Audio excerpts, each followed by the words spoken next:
সবাই কি এটা পজিটিভলি নেয়, মানে আপনার কি মনে না, হয়? শিল্পী সমিতি নিয়ে আমি সোচ্চার কখনো না, ওটা আমার সমিতি না, এবং আমার ওই শিল্পীর সত্তাটা নাই।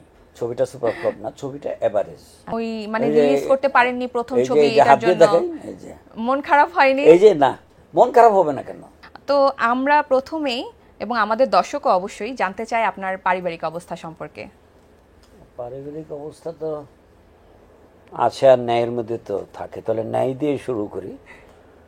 আমার বাবা নেই, আচ্ছা। আমার মা নেই, আমার মানে বাংলা ভাষায় বউ নেই, তো এরা নেই। আছে দুই ছেলে, এক মেয়ে, তিন নাতি, এক নাতনি। মাশাআল্লাহ। তো এদেরকে নিয়ে আপনার একদম সুখী সুন্দর একটা টিপটপ জীবন। অবশ্যই। এবং সিনেমা তো অবশ্যই আছে। ওর ছবিতে আমার বড় ছেলে আছে ডাইরেক্টর হিসাবে, আচ্ছা। অন্যরা নেই। তো আপনার প্রথম চলচ্চিত্র তো লিডার ছিল। শুরু করেছিলাম লিডার, ওটা শেষ হয়নি। হ্যাঁ, ওটা রিলিজ হয়নি কেন, এবং ওই মানে এই যে রিলিজ করতে পারেননি প্রথম এই যে ছবি, এই যে এটার হাত দিয়ে জন্য দেখাই, এই যে মন খারাপ হয়নি? এই যে না, মন খারাপ হবে না কেন? পয়সা শর্ট পড়ে গিয়েছিল, হ্যাঁ, এই জন্য হয়নি। মানে ওই মন খারাপের পরিস্থিতিটা মানে ওটা যদি একটু আমাদেরকে বা আমাদের দর্শকদেরকে একটু বলতেন যে কেমন লেগেছিল ওই সিচুয়েশনটা আপনার কাছে। এটা তো ফিলিংস এর ব্যাপার, এটা কেমন লেগেছে ওটা তার বলতে পারবো না, এটা তো বলা যাবে না, ওটা ভিতরের। তো খারাপ তো লেগেছে, অবশ্যই খারাপ লেগেছে। পরবর্তীতে হ্যাঁ, এর পরবর্তীতে কি সিনেমা করেছেন, মানে এতে কাস্টিং এ কে কে ছিল, মানে অভিনেতারা কে কে ছিল, আর্টিস্ট কে ছিল? শাবানা ওয়াসিম, আয়েশা আক্তার, আহমদ শরীফ, অন্যান্য। তো ওইটা কি সুপার গিয়েছে? হ্যাঁ, সুপার। আচ্ছা। সুপার প্রথম ছবি না হলেও তো দ্বিতীয় ছবিতে কাস্টিং করতে কেউ আসবে না। তুমি যদি ভালোভাবে ইন্টারভিউ নিতে পারো তাহলে তোমাকে আবার ডাকবে, হ্যাঁ। আর যদি ভালো না তো তোমার ডাকবে না। ওই চলচ্চিত্রের সবাই এরকম, আর্টিস্ট থেকে আরম্ভ করে ডাইরেক্টর এখন সবাই। আমরা আরেকটা ভাইরাল টপিকে আসি, সেটা হচ্ছে শিল্পী সমিতি। তো শিল্পী সমিতির, প্রযোজক সমিতি বা চলচ্চিত্রের যে কোনো ইস্যু নিয়ে আপনি সব সময় আমরা দেখি যে সোচ্চার থাকেন সবকিছু নিয়ে।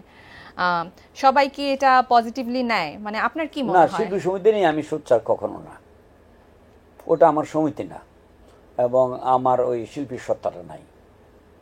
আমি পরিচালক, প্রযোজক, কাহিনীকার, এই সত্তাগুলো আমার আছে, ওগুলি নিয়ে কথা বলি।